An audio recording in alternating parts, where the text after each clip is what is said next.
What's up, everybody, and welcome back to the Duke Wisdom Podcast. Just had a bit of a scare myself when my laptop wouldn't turn on this morning, and I decided to wait until the morning after the Baylor game to record the podcast instead of the night of like I normally would. You know, schedules get more hectic around the holidays, but we're good. The computer's on, and I'm ready to talk shop. Duke picked up its biggest win of the season in a game that I deemed Duke's biggest game of the season. Baylor certainly one of the Duke's best opponents left on the schedule. Really, the only competition for that title being North Carolina. Some would argue Clemson, though. But Duke picks up a huge win, and in a very convincing way for most of the game. They started the game with a fantastic game plan, executing almost flawlessly on both ends of the floor with very few errors, opening up driving lanes, some good driving kick action, and defensively they showed intensity, energy, everything that we've been asking to see from them. Really, the only problem toward the end of the half was the boxing out and the bigs just driving right into the paint, not throwing up any pump fakes and just getting their stuff sent. I'll talk more about that, but this is such a positive step in the right direction for Duke. They're now, I believe, 8-3. They're now 8-3 on the season, and they have one more non-conference game against Queens coming up on the 30th. I would think that Duke would take a win on that in that game and end up 9-3 heading into the more the entirely conference heavy schedule. They start those games against Syracuse and then Notre Dame. I think it's at Notre Dame. Two very winnable games to start out conference play, which hopefully can get Duke to 2-1 after starting with a loss to Georgia Tech for conference play. But this is big. This has the opportunity to be Duke's best win on its resume if they can't go get a win at UNC or something like that. If they don't get a win there, this could end up as Duke's best win, assuming Baylor doesn't fall off the deep end from this point forward, which now Duke fans need to be the biggest Baylor fans of all time. They need Baylor to just play terrifically, and they need to keep rooting for Michigan State to do everything they can. I mean, Michigan State's the number 23 team on KenPom because their resume is just so crazy. You know, they go out of their way to play really, really tough matchups. And because of that, they don't ever really fall that far on KenPom's ratings because of how many good teams and quality opponents they play against. Like Michigan State is 6-5 right now, but 23rd on KenPom. That's kind of crazy. They got a 24-point win against Baylor. They lost to Nebraska, though. That was tough. They lost to Wisconsin, but they're ranked. That was tough, though. They lost to Arizona, but only by 6. And then they beat Butler, who's a pretty solid team, by 20. And they lost to Duke, and they lost to James Madison, who are both ranked teams as well. So at the end of the day, it's like you got 4 ranked losses in Nebraska. You got a decent win against Butler, who could be a tournament team, and then a very convincing win against Baylor. So Michigan State has the my point in talking about that is that Michigan State has the opportunity, given how many tough games they play, to turn that resume around and turn themselves into a solid tournament team and turn that Duke win into a solid win by the end of the season. That's the hope.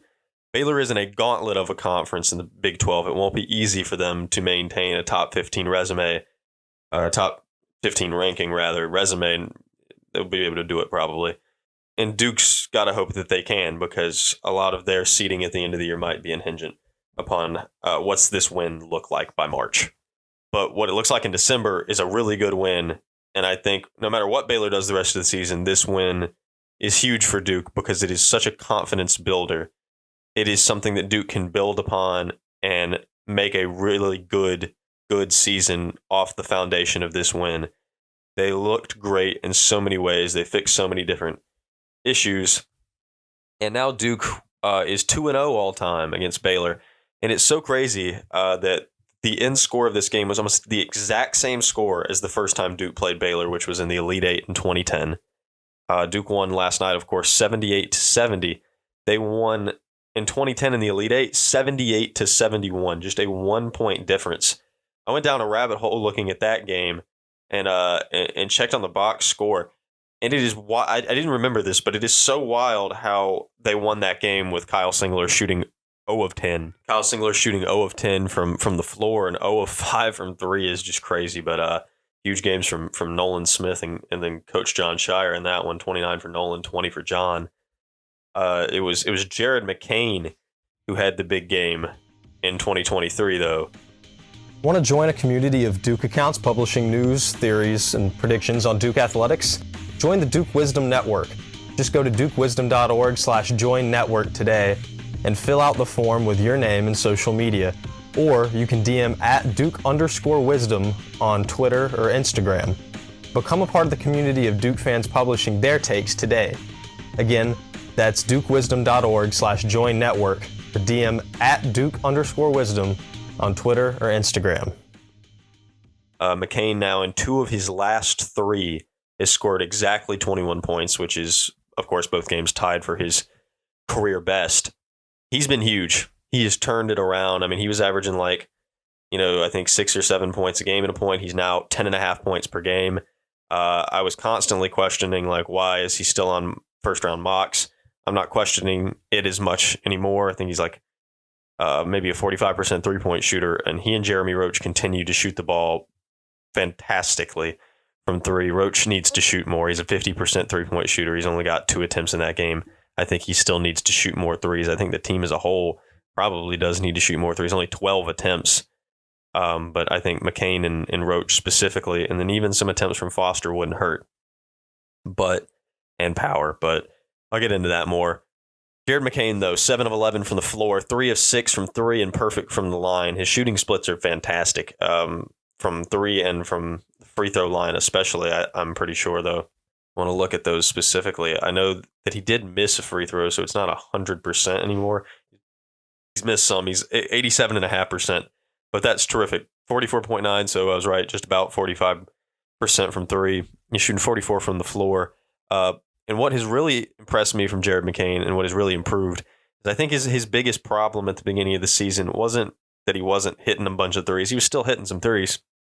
It was he wasn't being aggressive and trying to find a shot. And when he was just kind of aimlessly driving into the paint, into nothing, or even turning it over.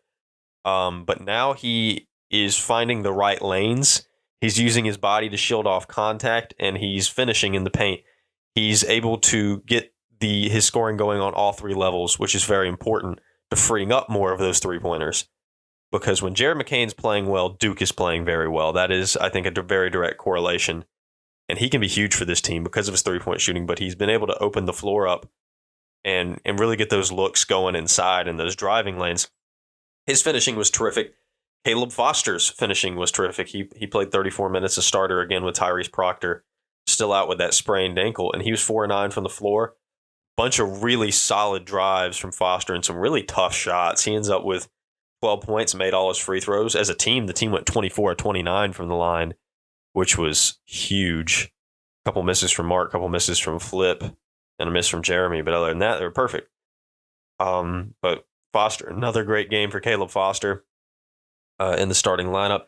His driving was terrific, as was McCain's, and as was Jeremy Roach's, who has now scored 18, I want to say 6 consecutive games, at least. Jeremy Roach has been just phenomenal over this stretch and this month, and spanning into last month with the Arkansas game where Duke did lose, but Jeremy Roach started what has become an insanely good stretch of basketball for the senior captain. He played all 40 minutes. He was 5 of 9 from the floor, 1 of 2 from 3. That needs to go up, but 7 of 8 from the line as well. 3 dimes. Just terrific game for Jeremy Roach. Every game has been a terrific game for Roach. He's taking dudes off the dribble, finding lanes, finding ways to score. Scored in a huge moment with a mid-range shot. I know I posted a Jalen Blake's Mr. December thing like last week or something, and somebody was like, well, who's Mr. March? This is Mr. March. Jeremy Roach is Mr. March. He's done it in big moments before during that Final Four run in 22. He's a very clutch player. He's obviously the guy we want to have the ball at the end of a game. And he has shown that. He continues to show that. And in a lot of ways, Jeremy Roach is this team's most important player in a lot of ways. And he continues to show just how valuable he is. And again, if you haven't already filed your apology form, if you're one of those people that thought he was going to be the fourth or fifth best player on this team and that he wasn't going to improve all that much, you still have time to file that apology. We're not going to hold it against you. You can do it. You can still do it. Shout out to what Jeremy Roach has done, though, man. Just terrific. And Jared McCain, the two of them, what a backcourt. And it is sprinkle Caleb Foster going and getting buckets in there right now. What a backcourt. And to me, it's like all three of these guys are really finding their own right now. Well, what's it going to look like again?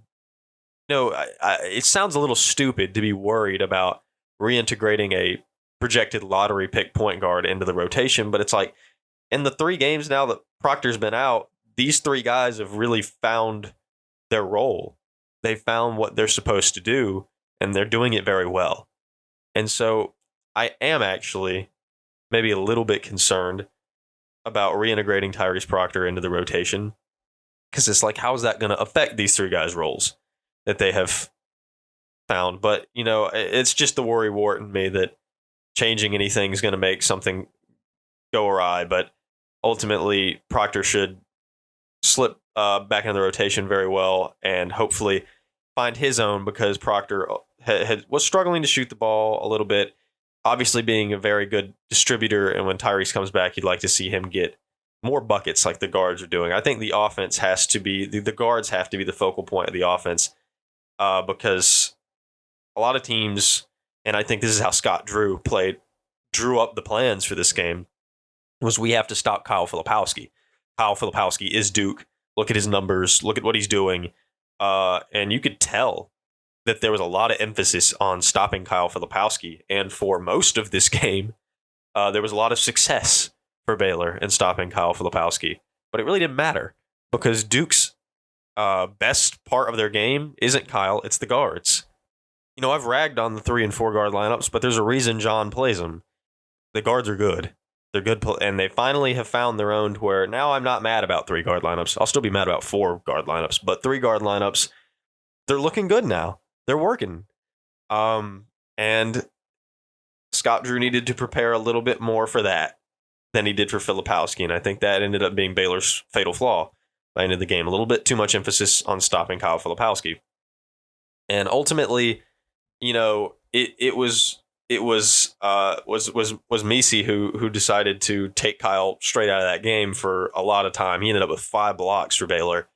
And Kyle Filipowski, for all the time he spends in practice with Ryan Young, you would think that Flip would have picked up some pump fakes, but apparently that's not the case. Often he and Mark would just kind of drive straight in and get sent. They both end up with pretty decent games, though. They took advantage of the opportunities and looks they did get. Filipowski with 13 and 10. It's hard to call that a bad game, but it didn't feel like a great one for Flip, but he ends up with that. 3 steals, 4 assists. He still ends up with a great game, honestly, on the stat sheet. 10 points for Mark Mitchell as well. Solid game for him. Still can't get that 3-point bug down. He came into the night 5.9% from 3, and he missed both shots. But what I appreciate from Mark is that he's remained aggressive. Is that what we asked from him preseason is that he go and he seek shots in an aggressive manner, because that would be a difference maker for Duke. And he's done that. And even in the face of missing a bunch of shots, missing chippers, not being able to hit a 3 for the life of him, he's remained aggressive. He's not shied away. He's not just passing the ball off. And that's what I appreciate. The makes are going to start to come. And when they do, his role will make Duke extremely scary. Filipowski, of course, is maybe Duke's best player. Probably he is Duke's best player, but he's maybe one of the first best players Duke's had that has gotten maybe the most flack consistently on the team. Besides Ryan Young, who I think easily gets the most flack on this team. But I want to do a big old shout out to Ryan. Ryan Young is not really a bad defender because of mechanics. He knows how to play defense. He's often in pretty decent positions. However, he just doesn't have the athleticism to do it sometimes. And that ends up resulting in some buckets for the other team. And it did for Baylor in the first half when he got some minutes. But man, Kyle got in foul trouble. He got that fourth foul toward the end of the game. Ryan Young comes in, and Ryan Young just a dog, tying up the ball, getting boards, getting buckets, free throws. Ryan Young played a huge role in claiming that win for Duke. And again, apology forms for Ryan Young are there to fill out. I do think it is a bit quizzical to know why Sean Stewart didn't play again, because Sean, being the athletic player that he is, would have made sense to try to combat Messi and his athleticism. Obviously, Sean Stewart egged John's house, so he's not going to be playing. Yeah, I've pretty much given up on Sean. Obviously, something's going down in practice. Like in practice, Sean's not showing the coaching staff what they need to see for him to see major minutes in these games. And I'm not going to argue with it anymore, because if that's the case, there's not a whole lot of argument I can make. Guys have to show up in those ways and show the coaches that they're ready. Ultimately, the trust was put in Ryan Young, and, well, he answered the call when he needed to in this one. So, big game for Ryan Young. Kyle still got numbers despite it not looking pretty, but he still did well. The guards, though, were the talk of the town, man. Those three guys were fantastic. Not a whole lot from the bench. Jalen Blake's Mr. December did play 10 minutes. Played some pretty good defense at times, but ultimately laid a goose egg. DJ Power played 3 minutes to not shoot. Again, don't know why he plays when he's not getting 3-point looks. Beating a dead horse with that argument, though, apparently. But Duke got a win, and Duke got a huge win. For them and for their resume, the Blue Devils are now 8th on KenPom, which, take that with a grain of salt, because Auburn is 7th and BYU is 5th. But, and Iowa State is 10 and Alabama is 9. So take that with a grain of salt. KenPom rankings don't mean everything, but it means at least, despite the rough start, Duke's looking pretty good on metrics. And that's nice. That's nice to see, because before that Baylor game just happened, it didn't feel like Duke was looking good, although ultimately they were still 12th on KenPom before last night. So, it is what it is, but a really good showing, and Duke, hopefully, although never let your guard down, can let out a little bit of an exhale.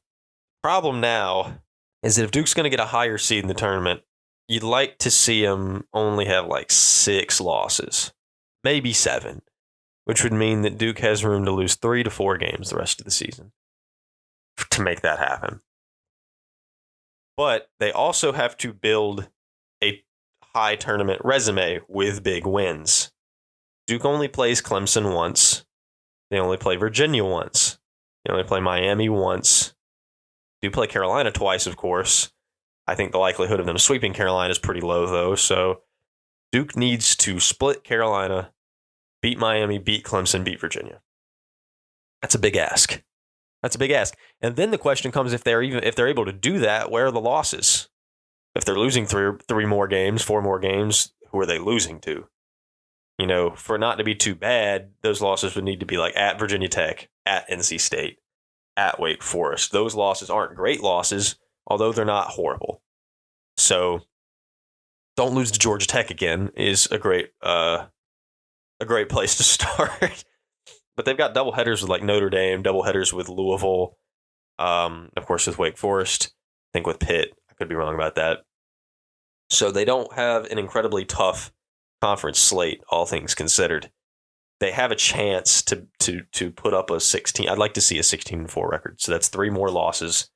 That's a lot to ask. I think a more realistic wish would be a 16-4 finish, and they end up with 5 losses in conference play and 7 on the season. I that would be fine. I think that would be a fine ending for the year, but they can do well with this. If they build on this Baylor win, I think they have so much room to look even better. Get Tyrese Proctor back, they can look even better. I think they need to lean into the 3-point shooting more. This team, the way Shire's building these rosters, their identity is built around being able to shoot threes. I know Mark Mitchell's not doing it. I know Kyle doesn't do it at a high level often. But Jared McCain should shoot about at least 6 times from 3 a game like he did in this one. And Jeremy Roach should shoot way more than twice from 3 every game. He should shoot more like 5 or 6 times from 3 with the way he's shooting right now. TJ Power's playing these minutes. Please let him get at least a couple threes up in those minutes, man. Like, make it worthwhile. This team can be a really spectacular three-point shooting team, and that can be part of its identity, and it should be part of its identity. So I'd love to see them lean into that a little bit more going forward. That would be lovely. But this is a terrific start for this team in turning its season around. They've got Queens up next on the 30th, and we got time to talk about that because it's still 9 days away. They're ranked 270 on KenPom. They're 6-7. This should not be this is, I think, their first year in Division One. Queens out of Charlotte, North Carolina. This shouldn't be the most difficult game for Duke. But obviously, again, I said it earlier, don't let your guard down. But they should be able to power through this one. Just be glad that the Blue Devils are heading into Christmas with a 3-game winning streak. And on that note, thank you guys for tuning in, as always. And I hope you guys have a happy holidays and a Merry Christmas if that is what you in fact celebrate. And I hope you're enjoying this fantastic Duke run that these Blue Devils are on. And make sure to subscribe to the podcast wherever you're listening. Follow Duke Wisdom on Instagram and Twitter. And I'll be back at this. I don't know when. Maybe I'll do a episode next Thursday, probably, for a Queens preview and a little bit of other stuff, because I probably will not be recording on Christmas. And also, they don't play again until the Queens game. So just savor this Baylor win, and you guys will hear from me in a week. Thanks so much.